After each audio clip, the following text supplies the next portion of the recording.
민영아, 옷 다 입었니? 우리 이제 나가야 해. 어머, 이러고 있으면 어떡해.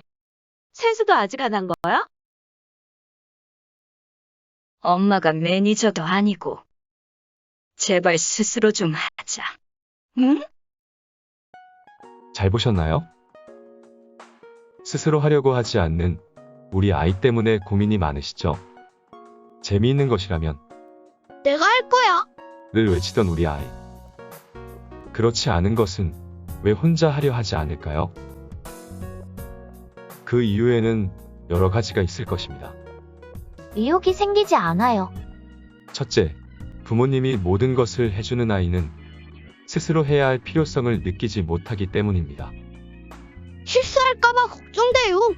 두 번째는 본능적으로 실수하는 것에 대한 두려움과 불안감을 갖게 되어서입니다. 스스로 해본 적이 없어요.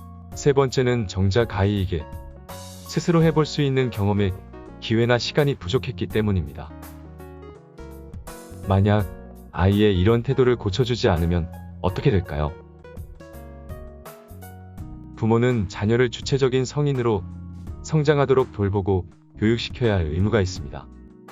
그런데 아이가 성장하면서 유전적 태도를 고치지 못한다면 자기 일에 관한 책임을 배우지 못하게 되고, 이는 점점 더 중요하고 큰 결정과 책임 문제에서 회피하려는 성향으로 이어지게 됩니다.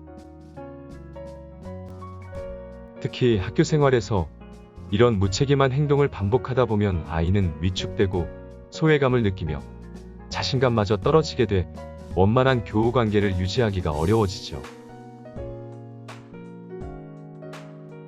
그렇다면 이런 결과를 막기 위해 어떻게 해야 할까요? 우선 작은 일상생활부터 스스로 하도록 맡겨둡니다.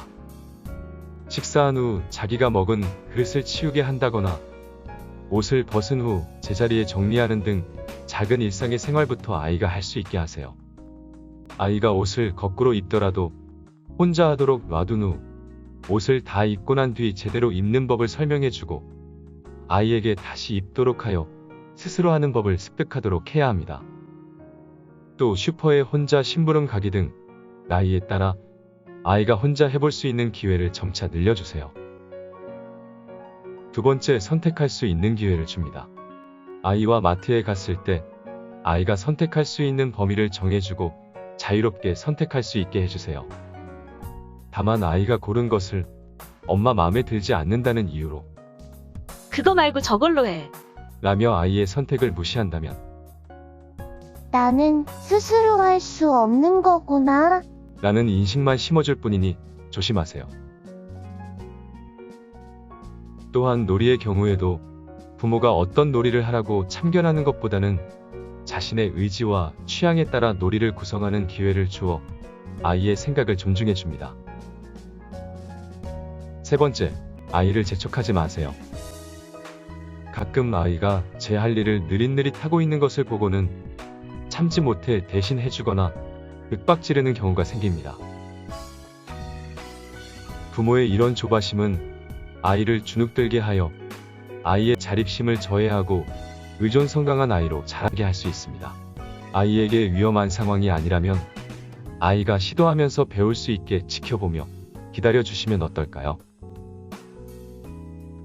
마지막으로 실수를 인정하되 결과에 대한 책임을 지도록 하게 합니다. 아이들은 실수를 통해 배웁니다. 하지만 간혹 아이의 실수를 실수가 아닌 잘못한 것으로서 다그치고 야단치게 되면 아이는 더 이상 스스로 하려고 하지 않을 것입니다. 왜냐하면 늘 좋은 결과가 있어야 한다는 부담감 때문에 새로운 것에 대한 도전을 할 수 없게 되는 것이죠. 시행착오를 겪으면서 아이들은 비로소 성장하는 것임을 잊지 않기 바랍니다.